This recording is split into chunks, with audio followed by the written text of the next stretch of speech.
కొన్ని highline developments ఏవైతే మన ఆంధ్రప్రదేశ్లో ముఖ్యంగా ఉత్తరాంధ్రలో జరిగినాయో నేను చెప్పాలనుకుంటున్నానండి.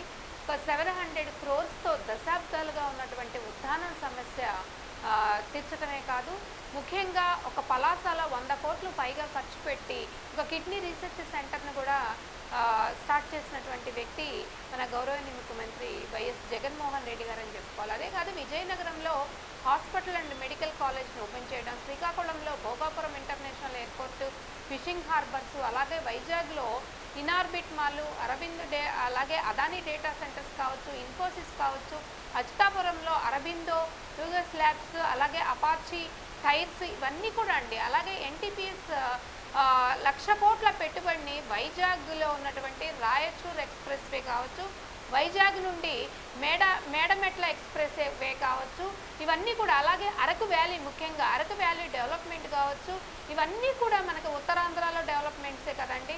అంతేకాదు ఒక రీజియన్లో అంటే so we have to observe the development in our great Andhra region wise in all aspects.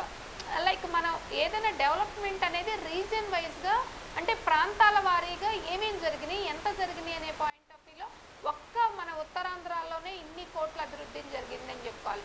అట్లాగే ఇప్పుడు తీసుకోండి, మన రీసెంట్గా అరబిందో ఫార్మా యూనిట్ కాకినాడ సమీపంలో తొండంగి వద్ద 250 ఎకరాల్లో సుమారు 2,205 కోట్లతో లిపియన్ పేరుతో అరబిందో గ్రూప్ ఏర్పాటు చేయడానికి అని చెప్పేసి పెన్సిలిన్స్ తయారీ యూనిట్ని శరవేగంగా నిర్మాణాన్ని కూడా పూర్తి చేసుకొని అది మళ్ళీ ఆ ఉత్పత్తిని కూడా ప్రారంభించడానికి సిద్ధమవుతా ఉంది.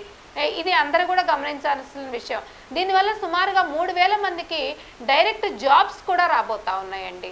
కాబట్టి ఏంటంటే డెవలప్మెంట్ అనేది రీజియన్ వైజ్గా డిఫరెంట్ పాయింట్ ఆఫ్ వ్యూగా ఆయన చేసుకుంటూ వస్తున్నారు. మనం డెవలప్మెంట్ లేదు అని చెప్పేసి మాట్లాడుకోవడానికి అన్ని sectors with in span of టైంలో కవర్ చేయటం అనేది ఇస్ పాసిబుల్ అండి.